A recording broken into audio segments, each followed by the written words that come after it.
இங்கே பாருங்களேங்க தக்காளி கன்று பார்த்தீங்களா? இந்த தக்காளி கன்று வந்து உடஞ்சி விழுந்துருச்சு. இது துளுக்குன்னு நான் எதிர்பார்க்கல. ஆனால் முயற்சி பண்ணுவோமே அப்படின்ட்டு நட்டு வச்சேன். ஆனால் இன்றைக்கி இங்கே பாருங்கள் கொத்து கொத்தாக பூ பூத்துருக்கு. நல்லா பூ பூத்துருக்கா பார்த்துக்குங்க. நம்மளும் அப்படி தான். நம்ம வந்து பிரச்சனை உள்ள உலகத்துக்குள்ளே தான் வாழ்ந்துக்கிட்டு இருக்கோம்.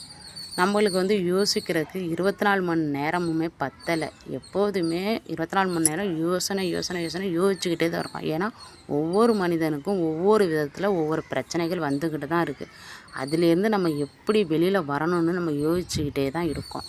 நம்மளுக்கு கஷ்டத்தை கொடுத்த கடவுள் அதுலேருந்து எப்படி வெளியில் வரணுங்கிறதையும் நமக்கு காட்டி கொடுப்பாருங்க. கண்டிப்பாக அதுலேருந்து நம்ம வெளியில் வந்துடுவோம். ஒவ்வொரு மனுஷனுக்குங்க நான் வந்து சொல்கிற அட்வைஸ் என்னன்னா, எப்போதுமே சரிங்க, உங்களோட மனசையும் மூளையையும் ஃப்ரெஷ்ஷாக வச்சுக்கோங்க. என்னங்க ஒரு கை இருக்குமாங்க மூளை, அந்த ஒரு கை மூளைக்குள்ளார நீங்கள் 1000 வெயிட்டை நம்ம ஏற்றுறோம். அது எவ்வளவு தாங்க அதுவும் தாங்கும். அதனால தான் பல ஒரு இதை வந்து சந்திக்கிறாங்க. வெளியில் போகும்போது அங்கே போகும்போது இங்கே போகும்போது நான் மறைமுகமாக சொல்கிறேன். எவ்வளவோ பிரச்சனைகளை சந்திக்கிறாங்க. 2 வீலரில் போகும்போது அங்கே போகும்போது இங்கே போகும்போது எப்போதுமே சரிங்க. நான் சொல்கிற அட்வைஸ் ஒன்று தாங்க.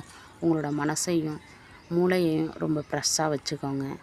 பிடிச்சிருந்தா லைக் பண்ணுங்கள், ஷேர் பண்ணுங்கள். கண்டிப்பாக கடவுள் நம்மளை காப்பாற்றுவார்.